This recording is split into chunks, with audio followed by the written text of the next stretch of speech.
Assalamualaikum warahmatullahi wabarakatuh. Ketemu lagi dengan saya Ustadzah Umi Hani Asarwastuti pada mata pelajaran IPS kelas 9 semester 1. Kita mempelajari kali ini materi baru yaitu globalisasi. Ya, adanya globalisasi di dunia ini tidak terlepas dari adanya modernisasi, maka akan saya singgung sedikit tentang pengertian modernisasi dan contohnya. Oke? Kita mulai dengan apa sih tujuan dari kita mempelajari materi globalisasi? Yang pertama yaitu mampu menjelaskan pengertian globalisasi menurut para ahli. Yang kedua, mampu menjelaskan pengertian modernisasi menurut para ahli. Yang ketiga, menganalisis tujuan globalisasi. Yang keempat, menganalisis ciri-ciri globalisasi.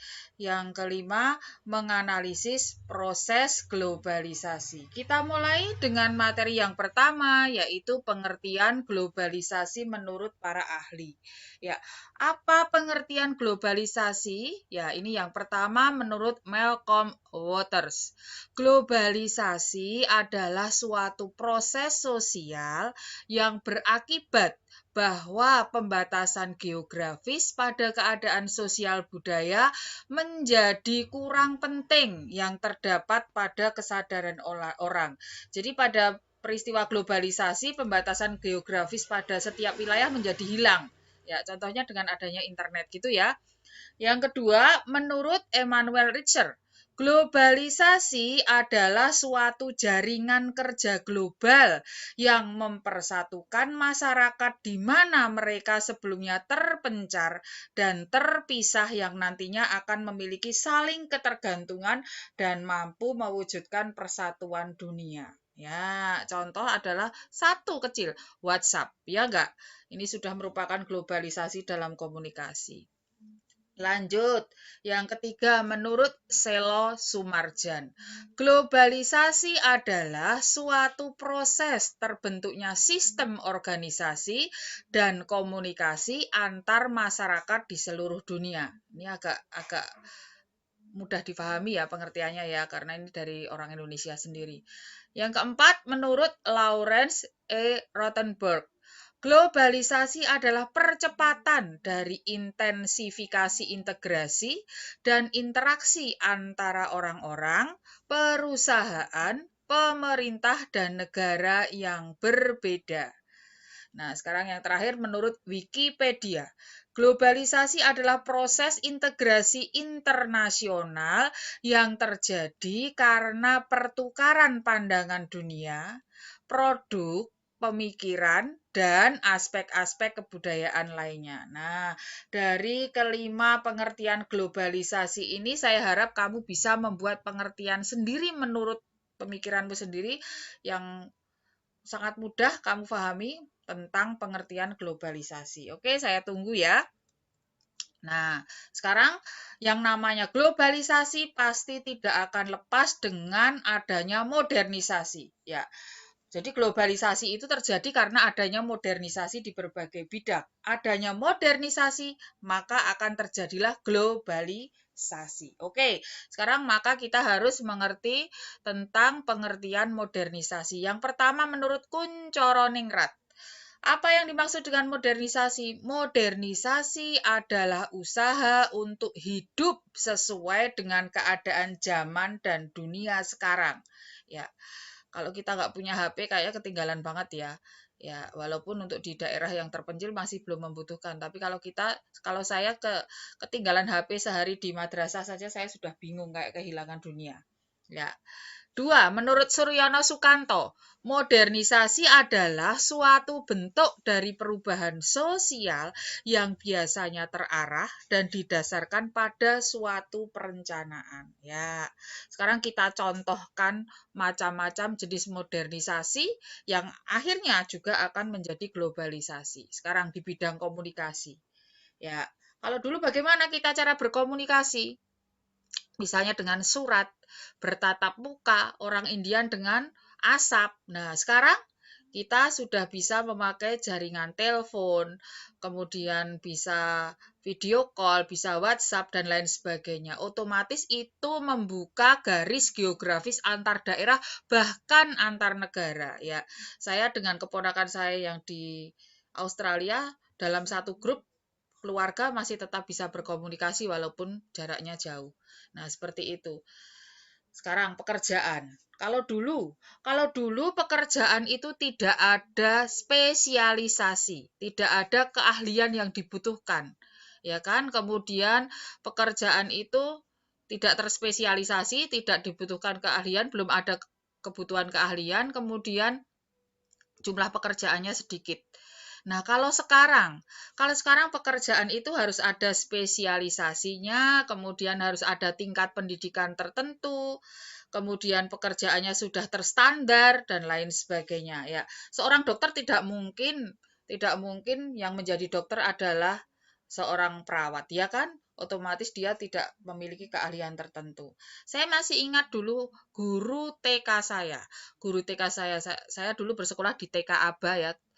Itu guru saya bukan lulusan SPGTK, tetapi dia hanya lulusan SMA. Nah, seperti itu. Jadi tidak sesuai dengan spesialisasi yang pada zaman sekarang dibutuhkan. Sekarang pendidikan.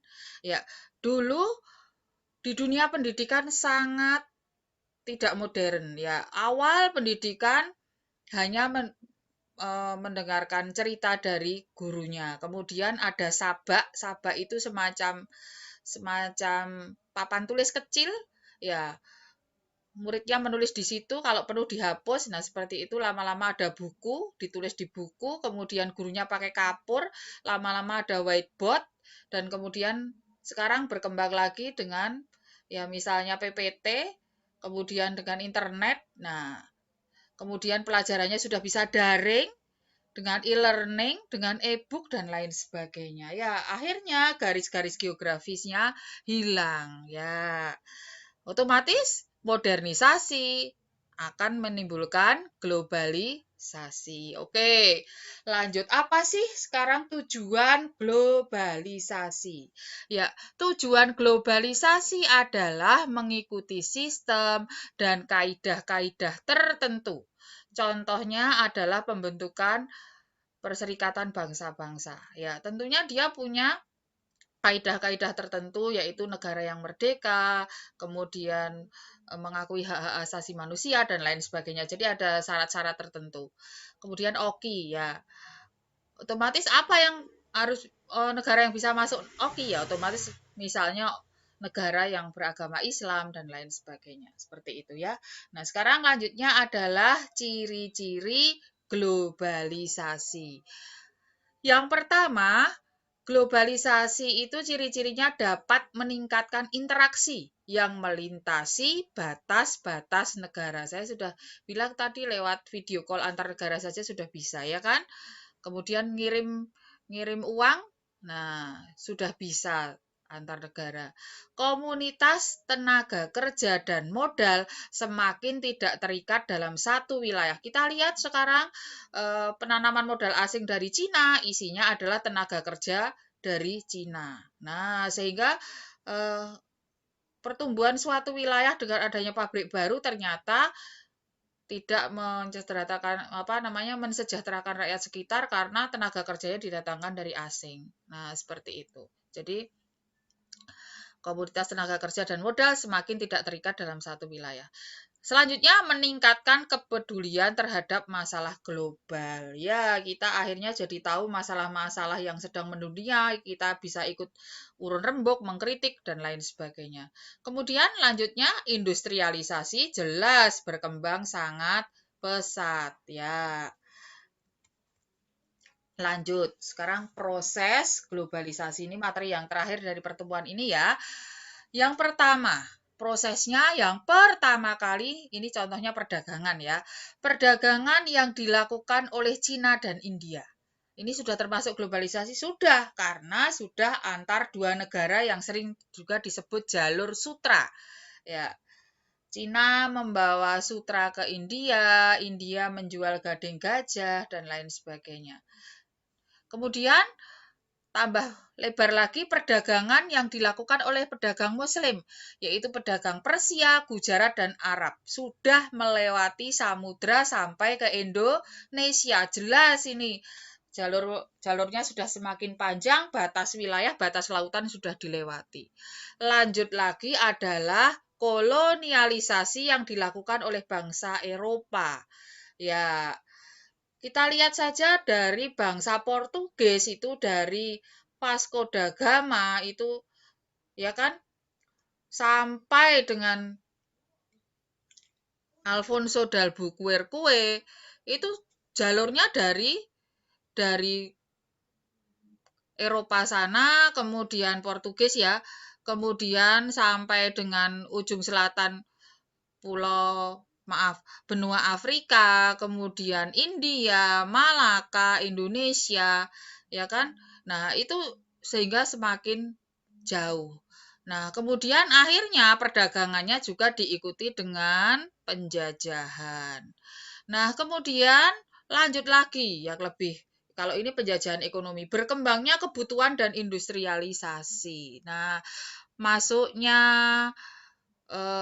perusahaan-perusahaan dunia yang sangat besar ke Indonesia, contohnya misalnya Freeport, ExxonMobil, dan lain sebagainya. Kemudian terjadi era pasar bebas. Runtuhnya komunisme menjadikan liberalisme berkembang. Contoh era pasar bebas ya AFTA di lingkungan ASEAN, MEA, nah seperti itu.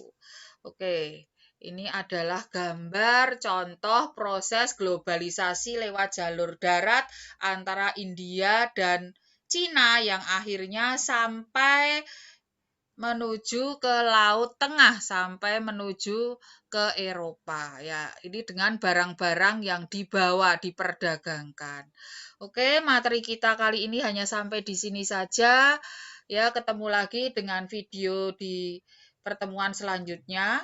Jangan lupa like, subscribe, dan komen. Nanti subscribe-nya akan saya hitung jadi nilai keterampilan. Oke, jangan lupa nilai keterampilannya dikumpulkan lewat grup WhatsApp kelas ya. Ya, setiap kelas berbeda. Masih ingat? Masih ingat ya? Ada satu buah kerudung atau jilbab. Kamu buat apa saja yang menjadikan kamu sebagai agen perubahan sosial. Ingat itu tidak boleh sama dalam satu kelas. Oke, saya akhiri. Assalamualaikum warahmatullahi wabarakatuh.